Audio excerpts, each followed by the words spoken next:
വീടിന്റെ സ്വീകരണ മുറിയുടെ തെക്കിഴക്ക് ഭാഗത്തും ഈ ലക്കി ബാമ്പു വയ്ക്കാം. ഇത് നിങ്ങൾക്ക് സാമ്പത്തിക അഭിവൃദ്ധി കിട്ടും. 6 ദണ്ടുകളുള്ള ഒരു ബെല്ല് നിങ്ങളുടെ വീടിന്റെ പുറത്ത് വടക്ക് പടിഞ്ഞാറ് കോർണറിൽ നിങ്ങൾ ഹാങ് ചെയ്യും. ഒരുപാട് അഭിവൃദ്ധികൾ ഗൃഹനാഥനും വീട്ടുകാർക്കും ലഭിക്കുന്നതാണ്. നിങ്ങളുടെ വസ്തുവിന്റെ വടക്ക് കിഴക്ക് ഭാഗത്ത് അവിടെ നിങ്ങൾക്ക് അങ്ങനെ വാട്ടർ ബോഡി വയ്ക്കുകയാണെങ്കിൽ ഉറപ്പായിട്ടും നിങ്ങളുടെ അക്കൗണ്ടിൽ പൈസ നിലനിൽക്കാനായിട്ട് ഈ വാട്ടർ ബോഡി നിങ്ങളെ സഹായിക്കുന്നതാണ്. ഒരു വീടിനെ സംബന്ധിച്ചിടത്തോളം അവരുടെ സമ്പത്തും സൗഭാഗ്യങ്ങളും ഇരട്ടിയാക്കാൻ ഉപയോഗിക്കാവുന്ന 7 വാസ്തു ടിപ്സുകളാണ് ഇന്ന് ഞാൻ നിങ്ങളുമായിട്ട് ഷെയർ ചെയ്യുന്നത്.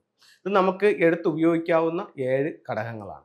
ഒന്ന്, നിങ്ങളുടെ വീടിൻ്റെ വെളിയിൽ തെക്ക് കിഴക്കേ മൂലയിൽ ഒരു ലക്കി ബാമ്പ് നിങ്ങൾക്ക് വയ്ക്കാവുന്നതാണ്. നിങ്ങളുടെ വീടിൻ്റെ തെക്ക് കിഴക്ക് മൂലയിലും ലക്കി ബാമ്പ് വയ്ക്കാവുന്നതാണ്. അവിടെ ബെഡ്റൂം ആണെങ്കിൽ ബെഡ്റൂമിനകത്ത് പ്ലാന്റ് വയ്ക്കേണ്ട. അതേപോലെ തന്നെ വീടിന്റെ സ്വീകരണ മുറിയുടെ തെക്ക് കിഴക്ക് ഭാഗത്തും ഈ ലക്കി ബാമ്പ് വയ്ക്കാം. ഇത് നിങ്ങൾക്ക് സാമ്പത്തിക അഭിവൃദ്ധി കിട്ടും. 2, ഒരു ലാഫിൻ ബുദ്ധ. ലാഫിൻ ബുദ്ധ എന്ന് പറഞ്ഞാൽ നമുക്ക് എല്ലാവർക്കും അറിയാം, ഒത്തിരി പ്രോസ്പെരിറ്റി ഉള്ള ഒരു ലാഫിൻ ബുദ്ധ. ഒരുപാട് ടൈപ്പിലുള്ള ബുദ്ധയുണ്ട്. അതിൽ ട്രാവലിംഗ് ബുദ്ധ എന്ന് പറയുന്ന ഒരു ലാഫിൻ ബുദ്ധ വാങ്ങിച്ചിട്ട് നിങ്ങളുടെ മെയിൻ ഡോറിൽ നിന്നും വീടിനുള്ളിലേക്ക് കടന്നു വരുന്ന രീതിയിൽ ഈ ലാഫിൻ ബുദ്ധ വയ്ക്കാം. 3, ഒരു മണി ഫ്രോഗ്. ചുണ്ടിലൊരു ചൈനീസ് കോയിനും കടിച്ചു പിടിച്ച് എല്ലാ സൗഭാഗ്യങ്ങളുമായിട്ട് നിങ്ങളുടെ വീട്ടിലേക്ക് ഒരു ഫ്രോഗ് കടന്നു വരുന്ന രീതിയിൽ നിങ്ങളുടെ പ്രധാന വാതിലിന്റെ ലെഫ്റ്റിലോ റൈറ്റിലോ ഉള്ളിലേക്ക് നോക്കി ഈ മണി ഫ്രോഗിനെ വെക്കാവുന്നതാണ്. ഇവിടെ ഒരു കാര്യം ശ്രദ്ധിക്കാനുള്ളത്, പുറത്തോട്ട് നോക്കിയാണ് മണി ഫ്രോഗ് വെക്കുന്നതെന്നുണ്ടെങ്കിൽ, മെയിൻ ഡോറിൽ നിന്നും വെളിയിലോട്ട് നോക്കിയാണ് മണി ഫ്രോഗ് വെക്കുന്നതെന്നുണ്ടെങ്കിൽ നമ്മുടെ കയ്യിൽ നിന്നും പൈസ അധിക ചിലവാകാനുള്ള സാധ്യത വളരെ കൂടുതലാണ്. അടുത്തത് 4-മത്തത് വിൻഡ് ചൈം.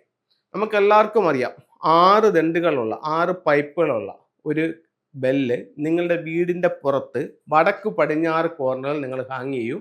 ഒരുപാട് അഭിവൃദ്ധികൾ ഗൃഹനാഥനും വീട്ടുകാർക്കും ലഭിക്കുന്നതാണ്. 6 റോഡ് വിൻഡ് ചൈം. അടുത്തത് 5-മത്തത്, നിങ്ങളുടെ വീടിന്റെ വടക്ക് കിഴക്ക് കോർണറിൽ ഒരു വാട്ടർ ബോഡി വയ്ക്കുക. അതായത് നിങ്ങളുടെ വീടിന്റെ വടക്ക് കിഴക്ക് ഭാഗത്ത്, നിങ്ങളുടെ വസ്തുവിന്റെ വടക്ക് കിഴക്ക് ഭാഗത്ത് ഒരു വാട്ടർ ബോഡി വയ്ക്കുക.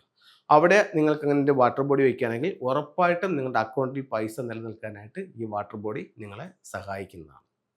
അടുത്ത 6-മത്തെ എന്ന് പറയുന്നത്, നിങ്ങളുടെ വീടിന്റെ വടക്ക് വശത്ത്, അത് നിങ്ങളുടെ സ്വീകരണ മുറിയിലുമാകാം മൊത്തം വീടിന്റെ പുറത്തുമാകാം, വടക്ക് വശത്ത് ഒരു വാട്ടർ ബോഡി. ഇപ്പോൾ ഒരു വലിയൊരു ഒരു ആമ്പലിൻ്റെ കുളം, അതിനകത്ത് ആമ്പൽ വേണ്ട, അതിനകത്ത് നിറച്ച് വെള്ളം എടുക്കുക. എന്നിട്ട് അക്വേറിയത്തിൽ കൊടുക്കുന്ന ഒരു മോട്ടർ അതിനകത്ത് വെച്ച് വർക്ക് ചെയ്യിക്കുക. മിനിമം ഒരു 3 മണിക്കൂറെങ്കിലും ചെയ്യണം. ആ വെള്ളം മൂവ് ചെയ്യുന്ന അനുസരിച്ചിട്ട് നിങ്ങൾക്ക് തൊഴിൽപരമായിട്ട് ഒരുപാട് നേട്ടങ്ങൾ കൊണ്ടുതരുമെന്ന് ഫെങ്ഷുയിൽ പറയുന്നു. അടുത്ത ലാസ്റ്റ്, വെൽത്ത് ഷിപ്പ്, അതായത് ഒരു സമ്പത്തിൻ്റെ കപ്പൽ നിങ്ങളുടെ സ്വീകരണ മുറിയുടെ തെക്ക് കിഴക്ക് ഭാഗത്ത് വയ്ക്കുക. തെക്ക് കിഴക്ക് ഭാഗത്ത് വയ്ക്കുന്നത് സാമ്പത്തിക അഭിവൃദ്ധിക്ക് നല്ലതായി ഫെങ്ഷുയിൽ കണക്കാക്കുന്നുണ്ട്. അപ്പോൾ ഈ ഒരു 7 ടൂളുകൾ നിങ്ങളൊന്ന് ഉപയോഗിച്ച് നോക്കൂ. ഒരുപാട് റിസൾട്ട് നിങ്ങളിലേക്ക് കൊണ്ടുവരാനായിട്ട് സാധിക്കും. ഇതിൽ ചില ടൂളുകൾ നിങ്ങൾക്ക് ഞാൻ ജസ്റ്റ് പരിചയപ്പെടുത്താം. ഇതാണ് മണി ഫ്രോഗും ചൈനീസ് കോയിനും. ഫ്രോഗിന്റെ ചുണ്ടിൽ ഈ കോയിൻസ് വെച്ച് കൊടുക്കുക, എന്നിട്ട് വീടിനുള്ളിലേക്ക് നോക്കി വെക്കുക. അടുത്തത് ട്രാവലിംഗ് ബുദ്ധയാണ്. പ്രധാന ഡോറിൽ നിന്നും വീട്ടിനുള്ളിലേക്ക് നോക്കി വെക്കാൻ പറഞ്ഞത് ഈ ബുദ്ധയാണ്. 6 റോഡ് വിൻഡ് ചൈം എന്ന് പറഞ്ഞ് പരിചയപ്പെടുത്തിയത് ഈ വിൻഡ് ചൈമാണ്. നിങ്ങളുടെ വീടിന് പുറത്ത് നോർത്ത് വെസ്റ്റ് കോർണറിൽ ഇതിനെ ഹാങ് ചെയ്യാം. ഇതാണ് വെൽത്ത് ഷിപ്പ്, നിങ്ങളുടെ വീടിന്റെ സ്വീകരണ മുറിയുടെ സൗത്ത് ഈസ്റ്റ് ഭാഗത്ത് വെക്കാൻ പറഞ്ഞ സാധനം. അപ്പോൾ ഇത്രയും സാധനങ്ങൾ നിങ്ങൾ ഉപയോഗിച്ച് നോക്കൂ. ഉറപ്പായിട്ടും ഒരുപാട് അഭിവൃദ്ധി നിങ്ങളുടെ ജീവിതത്തിലേക്ക് കൊണ്ടുവരാനായിട്ട് ഈ ഫെങ്ഷുയി ടൂളുകൾക്ക് സാധിക്കുന്നതാണ്. എല്ലാവർക്കും എല്ലാ ഐശ്വര്യങ്ങളും ഉണ്ടാവട്ടെ എന്ന് പ്രാർത്ഥിച്ചുകൊണ്ട് നിർത്തുന്നു.